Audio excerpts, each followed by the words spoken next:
Reverend Rolston here, viewing the first date I did in pencil yesterday of what will be Sightseeing with Dignity Human Rights Art Series 58. It's going to have writing in it, and an allegorical sea monster, and this portrait needs a lot of work yet, of one of the young African American girls murdered by the Ku Klux Klan in 1963 at a church in Birmingham, Alabama. Yes.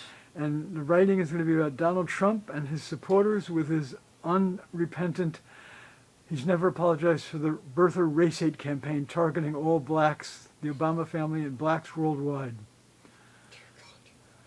Akiva, over our 30 years, you have placed in your artwork frequently mythical creatures, delightful fabrications, and beside them you have placed the truth of the lives that you and I have lived.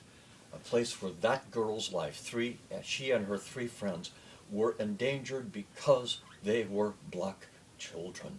I remember the day they were murdered. Mm-hmm. Thank you, Reverend Rolston.